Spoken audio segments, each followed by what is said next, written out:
"We have a lot of applicants," he said, "but I believe you have potential.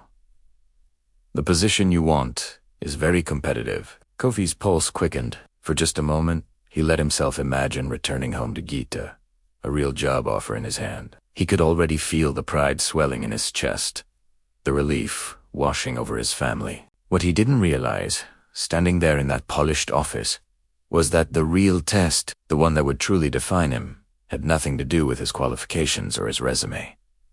In the days that followed, Kofi's phone started buzzing. Text messages from Mr. Charles, the recruiter. At first, they were encouraging, full of polite reassurance. He was pushing Kofi's application to the top of the shortlist, he said.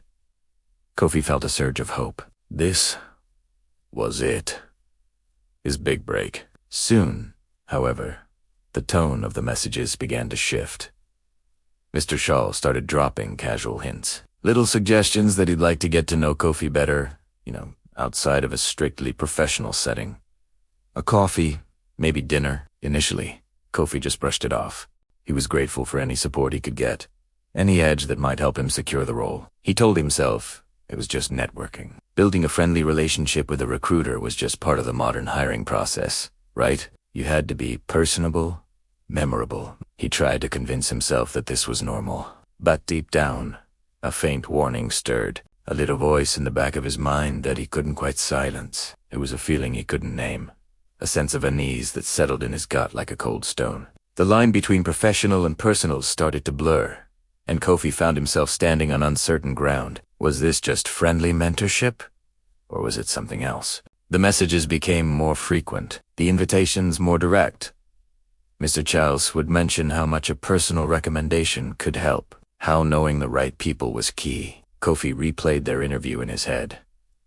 Mr. Charles had seemed so professional, so respectable, but now his words were laced with a hidden meaning, a subtext that made Kofi's skin crawl. He started to dread the sound of his phone's notification chime. Each message felt like a new demand, a small piece of himself he was being asked to give away in exchange for his dream. He was caught in a trap. If he said no, would he lose the job opportunity?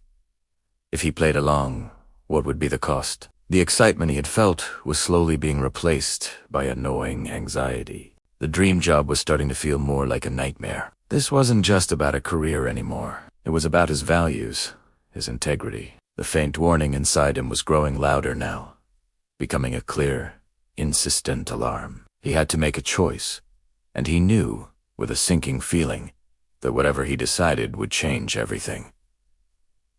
The test wasn't on paper. It was unfolding right here, in the palm of his hand, one text message at a time. What would you do in his shoes?